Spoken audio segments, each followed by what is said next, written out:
जय श्री राधे। श्री हरिवंश राधा वल्लभ लाल की जय। श्री हरिवंश महाप्रभु की जय। परम पूज्य गुरुदेव महाराज की सदा जय हो। बहुत बहुत स्वागत है आप सभी का चैतन्य चरितावली में। चैतन्य भगवान की बड़ी ही सुंदर लीलाओं का हम श्रवण कर रहे हैं। यह हमारा परम सौभाग्य है। आज हम श्रवण करेंगे भक्तों को भगवान के दर्शन। बड़ा सुंदर अध्याय, बट इसे शुरू करने से पहले आइए एक बार महाप्रभु को उनका प्राणों से प्यारा नाम उन्हें सुनाते हैं। मेरे साथ आप भी गाएं। हरे कृष्ण कृष्णा कृष्ण हरे हरे, हरे रामा राम राम हरे हरे। हरे कृष्णा, हरि बोल, राधे राधे। चलिए शुरू करते हैं। भक्तों को भगवान के दर्शन। श्री कृष्ण भगवान ने जब बलदेव जी के सहित कंस के रंग मंडप में प्रवेश किया, तब वहां पर विभिन्न प्रकृति के मनुष्य बैठे हुए थे। उन्होंने अपनी अपनी भावना के अनुसार भगवान के शरीर में भिन्न भिन्न रूपों के दर्शन किए। इसीलिए वहां के उपस्थित नर नारियों को अपनी अपनी प्रकृति के अनुसार नवों रसों का अनुभव हुआ। कोई तो भगवान के रूप को देखकर डर गए, कोई कांपने लगे, कोई घृणा करने लगे, कोई हंसने लगे। किसी के हृदय में प्रेम उत्पन्न हुआ और किसी को क्रोध उत्पन्न हुआ। स्त्रियों को तो वे साक्षात कामदेव ही प्रतीत हुए, किंतु यहाँ प्रभु के प्रकाश के समय सभी एक ही प्रकृति के भगवत भक्त ही थे। इसीलिए प्रभु के महाभाव से सभी को समान भाव से आनंद ही हुआ। सभी ने उनके प्रकाश के आलोक में सुख ही अनुभव किया। सभी ने उनमें भगवत्ता के ही दर्शन किए, किंतु सबके इष्ट भिन्न भिन्न होने के कारण एक ही भगवान उन्हें भिन्न भाव से दिखाई दिए। सभी ने प्रभु के शरीर में अपने अपने इष्ट देव का ही स्वरूप देखा। सबसे पहले बातों ही बातों में प्रभु ने श्रीवास पंडित के ऊपर कृपा की।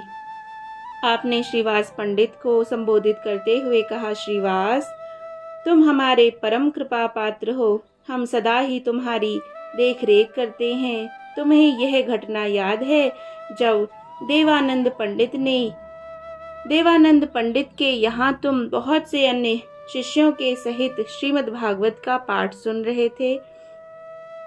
पाठ सुनते सुनते तुम बीच में ही भावावेश में आकर मूर्छित हो गए। उस समय तुम्हारे भावावेश को ना तो पंडित ही समझ सके, ना ही उनके शिष्य ही समझ सके। शिष्य तुम्हें कंधों पर लाद कर तुम्हारे घर पहुंचा गए। उस समय मैंने ही तुम्हें होश में किया, मैंने ही तुम्हारी मूर्छा भंग की थी। प्रभु के मुख से अपनी इस गुप्त घटना को सुनकर श्रीवास पंडित को परम आश्चर्य हुआ। उन्होंने यह घटना किसी के सम्मुख प्रकट नहीं की थी। उनके अनंतर प्रभु अद्वैताचार्य को लक्ष्य करके कहने लगे, आचार्य, तुम्हें उस दिन की याद है जब तुम्हें श्रीमद् भगवद गीता के निम्न श्लोक पर शंका हो गई थी और तुम उस दिन बिना ही भोजन किए सो गए। इस पर मैंने ही पाणिपादम तत् की जगह पाणिपादांत यह प्रकृत पाठ बताकर तुम्हारी शंका का निवारण किया था। इस बात को सुनकर आचार्य ने प्रभु के चरणों में बारंबार प्रणाम किया। अब भक्तों ने भगवदावेश में आसन पर बैठे हुए प्रभु की संध्या आरती का आयोजन किया। एक बहुत बड़ी आरती सजाई गई। भक्त अपने हाथों से शंख, घड़ियाल, झांझ और अन्य भांति भांति के वाद्य बजाने लगे। श्रीवास पंडित ने सची माता के हाथ में आरती देकर उनसे आरती करने को कहा। श्रीवास की पत्नी की सहायता से वृद्धा माता ने अपने कांपते हुए हाथों से प्रभु की आरती की। उस समय सभी भक्त आनंद में उन्मत्त होकर वाद्य बजा रहे थे। जैसे तैसे आरती समाप्त की गई। श्रीवास पंडित ने सची माता को घर भेज दिया। अब सभी भक्तों के वरदान की बारी आई। प्रायः प्रभु के सभी अंतरंग भक्त उस समय वहां उपस्थित थे, किंतु उनके परम प्रिय भक्त श्रीधर वहां नहीं आए थे। भक्त श्रीधर से तो पाठक परिचित ही होंगे।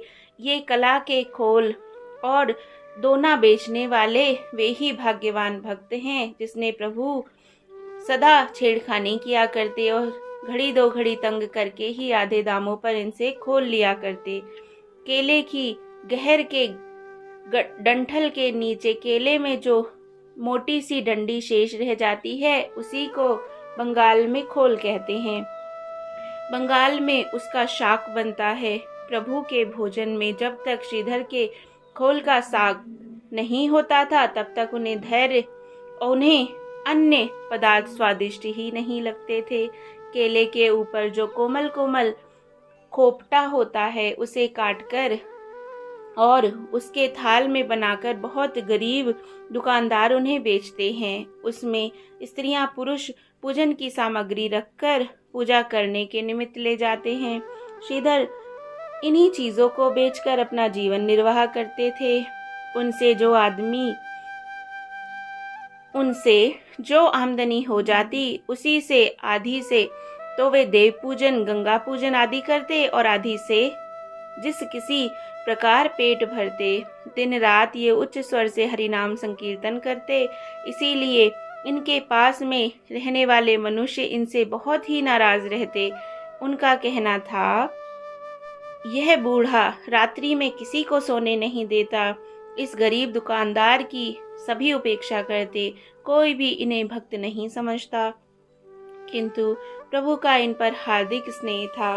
वे इनकी भगवत भक्ति को जानते थे, इसीलिए उन्होंने भगवत भाव से भी इन्हें स्मरण किया। श्रीधर का घर बहुत दूर नगर के दूसरे कोने पर था। सुनते ही 4-5 भक्त दौड़े गए। उस समय श्रीधर आनंद में पड़े हुए श्री हरि के मधुर नामों का संकीर्तन कर रहे थे। जय हो। लोगों ने जाकर किवाड़ खटखटाए। श्री कृष्ण गोविंद हरे मुरारी, हे नाथ नारायण वासुदेव। कहते कहते ही इन्होंने कहा, कौन है? भक्तों ने जल्दी से कहा, किवाड़ तो खोलो, तब स्वयं ही पता चल जाएगा कि कौन है। जल्दी से किवाड़ तो खोलो। यह सुनकर श्रीधर ने किवाड़ खोले और बड़ी ही नम्रता के साथ भक्तों के आने का कारण पूछा। भक्तों ने जल्दी से कहा, प्रभु ने तुम्हें स्मरण किया है, चलो जल्दी चलो। हम दीनहीन कंगाल को प्रभु ने स्मरण किया है। यह सुनते ही श्रीधर मारे प्रेम के बेसुध हो गए। वे हाय कहकर एकदम धड़ाम से पृथ्वी पर गिर पड़े। उन्हें शरीर की सुध बुध भी ना रही। भक्तों ने सोचा, यह तो नई आफत आ गई, किंतु प्रभु की आज्ञा तो पूर्ण करनी ही है। भक्तों ने मूर्छित श्रीधर को कंधों पर उठा लिया और उसी दशा में उन्हें प्रभु के पास ले आए। श्रीधर अभी तक अचैतन्य दशा में ही थे। प्रभु ने उनके कोमल कर कमलों को स्पर्श किया। प्रभु का स्पर्श पाते ही श्रीधर चैतन्य हो गए। श्रीधर को चैतन्य देखकर प्रभु उनसे कहने लगे, श्रीधर तुम हमारे रूप के दर्शन करो। तुम्हारी कितने दिनों की मनोकामना पूर्ण हुई। श्रीधर ने रोते रोते प्रभु के तेजोमय रूप के दर्शन किए। फिर प्रभु ने उन्हें स्तुति करने की आज्ञा दी। श्रीधर हाथ जोड़े हुए गदगद कंठ से कहने लगे, मैं दीनहीन पतित तथा लोक बहिष्कृत अधम पुरुष भला प्रभु की क्या स्तुति कर सकता हूँ। प्रभु मैं बड़ा ही अपराधी हूँ। आपकी यथार्थ महिमा को ना समझकर मैं सदा आपसे झगड़ा ही करता रहा। आप मुझे बार बार समझाते, किंतु माया के चक्कर में पड़ा हुआ मैं अज्ञानी आपके गूढ़ रहस्य को ठीक ठीक ना समझ सका। आज आपके यथार्थ रूप के दर्शन से मेरा ज्ञान अंधकार दूर हुआ। अब मैं आपके सम्मुख अपने समस्त अपराधों की क्षमा चाहता हूँ। प्रभु ने गदगद कंठ से कहा, श्रीधर हम तुम्हारे ऊपर बहुत संतुष्ट हैं। तुम अब हमसे अपनी इच्छा अनुसार वर मांगो। रिद्धि सिद्धि धन दौलत प्रभुता जिसकी तुम्हें इच्छा हो वही मांग लो। बोलो क्या चाहते हो। हाथ जोड़े हुए अत्यंत ही दीन भाव से गदगद कंठ स्वर से श्रीधर ने कहा, प्रभु मैंने क्या नहीं पा लिया। संसार मेरी उपेक्षा करता है। मेरे पूछने पर भी कंगाल समझकर लोग मेरी बात की अवहेलना कर देते हैं। ऐसे तुच्छ कंगाल को आपने अनुग्रह करके बुलाया और अपने देव दुर्लभ दर्शन देकर मुझे कृतार्थ किया। अब मुझे और क्या ही चाहिए। रिद्धि सिद्धि को लेकर मैं क्या ही करूँगा। वह भी तो एक प्रकार की बड़ी माया ही है। प्रभु ने आग्रह पूर्वक कहा, नहीं, कुछ तो वरदान मांगो ही। रिद्धि सिद्धि नहीं तो जो भी तुम्हें प्रिय हो वही मांग लो। श्रीधर ने उसी दीनता के स्वर में कहा, यदि प्रभु कुछ देना ही चाहते हैं तो यही वरदान दीजिए कि जो ब्राह्मण कुमार हमसे सदा खोल खरीदते समय झगड़ा करते रहते थे वे सदा हमारे हृदय में विराजमान रहे। श्रीधर की इस निष्किंचना और निष्प्रहरता से प्रभु को परम आनंद हुआ। श्रीधर भगवान के मुरली मनोहर रूप के उपासक थे। वे भगवान के श्री कृष्ण गोविंद हरे मुरारी हे नाथ नारायण वासुदेव इन्हीं नामों का सदा कीर्तन करते रहते थे। इसीलिए उन्हें प्रभु के श्री कृष्ण रूप के दर्शन हुए। प्रभु के श्री विग्रह में अपने इष्ट देव के दर्शन करके श्रीधर कृतार्थ हुए। वे मूर्छित होकर गिर पड़े और भक्तों ने एक और उन्हें लिटा दिया। अब मुरारी गुप्त की बारी आई। मुरारी परम धार्मिक और विशुद्ध वैष्णव तो थे ही, किंतु उन्हें तर्क वितर्क और शास्त्रार्थ करने का कुछ व्यसन सा था। प्रभु ने उन्हें संबोधित करते हुए कहा, मुरारी, तुम्हारे भक्त होने में यही एक अपूर्णता है। तुम शुष्क वाद विवाद करना त्याग दो। आध्यात्म शास्त्रों में भक्ति ग्रंथों को ही प्रधानता दो। मुरारी गुप्त ने कहा, मैं वाद विवाद और तर्क वितर्क और कहाँ करता हूँ, केवल विद्वानों के समीप कुछ प्रसंग चलने पर कह देता हूँ। प्रभु ने कहा, अद्वैताचार्य के साथ तुम तर्क वितर्क नहीं करते क्या, या उनसे तुम अद्वैत वेदांत की बातें नहीं बघारा करते। इस पर अद्वैताचार्य ने प्रभु से कहा, प्रभु क्या अद्वैत वेदांत की बातें करना बुरा काम है। प्रभु ने कुछ मुस्कुराते हुए कहा, बुरा काम कौन बताता है, बहुत अच्छा है, किंतु जिन्होंने भक्ति पथ का अनुसरण किया है उन्हें इस प्रकार की सिद्धियां और प्रक्रियाओं के चक्कर में पड़ने का क्या ही प्रयोजन है। यह कहकर प्रभु गंभीर घोष से श्लोक पढ़ने लगे। प्रभु की आज्ञा सुनकर मुरारी चुप हो गए। इस पर प्रभु ने कहा, मुरारी, तुम्हें ब्रह्म की सिद्धि के लिए प्रक्रियाओं की शरण लेने की क्या आवश्यकता है। तुम्हारे भगवान तो जन्म सिद्ध हैं। तुम तो प्रभु के जन्म जन्मांतरों के भक्त हो। हनुमान के समान तुम्हारा भाव और विग्रह है। तुम साक्षात हनुमान ही हो। अपने रूप का तो स्मरण करो। आहा हा, जय हो, कितनी सुंदर बात, जय हो। मुरारी राम भक्त थे। प्रभु के स्मरण दिलाने पर वे अपने इष्ट का ध्यान करने लगे। उन्हें ऐसा भान हुआ मानो मैं साक्षात हनुमान ही हूँ और अपने इष्ट देव के चरणों में बैठा हुआ उनकी पूजा कर रहा हूँ।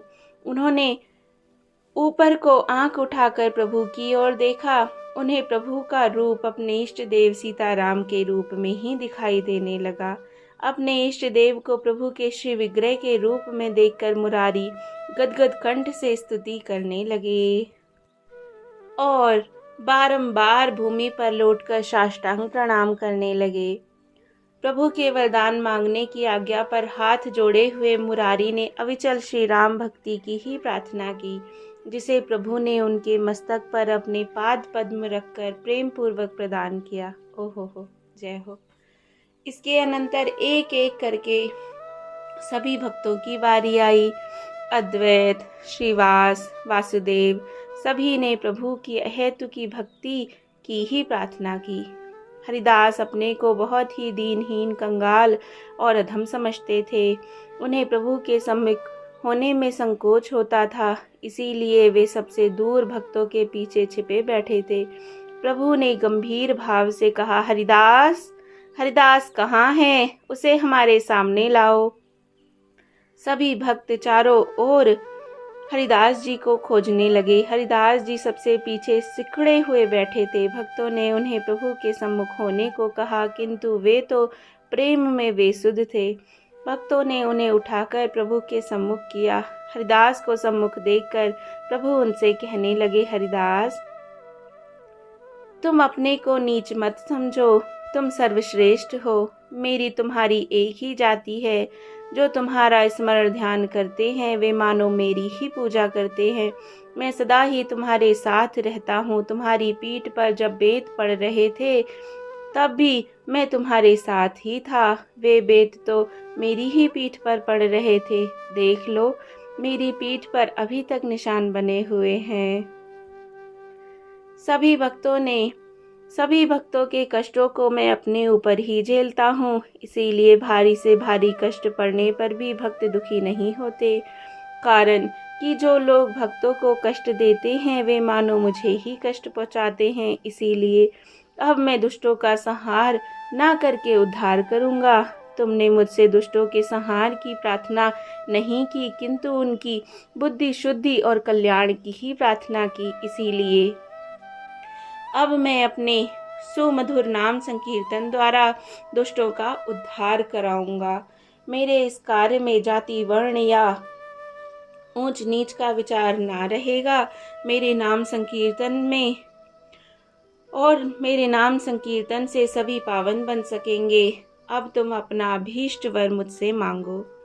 हाथ जोड़े हुए दीन भाव से हरिदास ने कहा, हे वर देने वालों में श्रेष्ठ, हे दयालु, हे प्रेमावतार, आपकी इच्छा मुझे वरदान देने की ही है, तो मुझे यही वरदान दीजिए कि मैं सदा दीनहीन, कंगाल तथा निष्किंचन अमानी ही बना रहूं। मुझे प्रभु के दास होने के अतिरिक्त अन्य किसी भी प्रकार का अभिमान ना हो। मैं सदा वैष्णवों की पदधूलि को अपने मस्तक पर परम भूषण की तरह ही समझता रहूं। वैष्णवों के चरणों में मेरी सदा प्रीति बनी रहे, इसी वरदान की मैं प्रभु से कामना करता हूँ। इनकी इस प्रकार की वर याचना को सुनकर भक्त मंडली में चतुर्दिक से आनंद ध्वनि होने लगी। सभी हरिदास जी की भक्ति भावना की भूरी भूरी प्रशंसा करने लगे। जय जय श्री राधे। मुकुंद दत्त से भी पाठक परिचित ना होंगे, वे भी यहाँ उपस्थित थे, किंतु अपने को प्रभु दर्शन का अनधिकारी समझकर दूर ही बैठे रो रहे थे। श्रीवास पंडित ने डरते डरते प्रार्थना की, प्रभु, ये मुकुंद आपके अत्यंत ही प्रिय हैं, इनके ऊपर भी कृपा होनी चाहिए। ये अपने को प्रभु के दर्शन का अधिकारी नहीं समझते। प्रभु ने कुछ रोष के स्वर में गंभीर भाव से कहा, मुकुंद के ऊपर कृपा नहीं हो सकती। ये अपने को वैसे तो भक्त करके प्रसिद्ध करते हैं, किंतु बातें सदा तार्किकों की सी किया करते हैं। वैष्णव लीलाओं को पंडित समाज में बैठकर बाजीगर का खेल बताते हैं और अपने को बड़ा भारी विद्वान तथा ज्ञानी समझते हैं। इन्हें भगवान के दर्शन ना हो सकेंगे। रोते रोते मुकुंद ने श्रीवास के द्वारा पूछवाया, हम कभी भी भगवत कृपा के अधिकारी ना बन सकेंगे। इनके कहने पर श्रीवास पंडित ने पूछा, प्रभु, मुकुंद जिज्ञासा कर रहे हैं कि हम कभी भगवत कृपा के अधिकारी बन भी सकेंगे क्या? प्रभु ने कुछ उपेक्षा भाव से उत्तर देते हुए कहा, हाँ, कोटि जन्मों के बाद अधिकारी बन सकते हो। इतना सुनते ही मुकुंद आनंद में विभोर होकर नृत्य करने लगे और प्रेम में पुलकित होकर गदगद कंठ से यह कहते हुए कि कभी होंगे तो सही, कभी होंगे तो सही, नृत्य करने लगे। वे स्वयं ही कहते जाते, कोटि जन्मों की क्या बात है, थोड़े ही काल में कोटि जन्म बीत जाएंगे। बहुत काल से भी बीते तो अंत में हमें प्रभु कृपा प्राप्त हो सकेगी। बस भगवत कृपा प्राप्त होनी चाहिए, फिर चाहे वह कभी भी क्यों ना हो।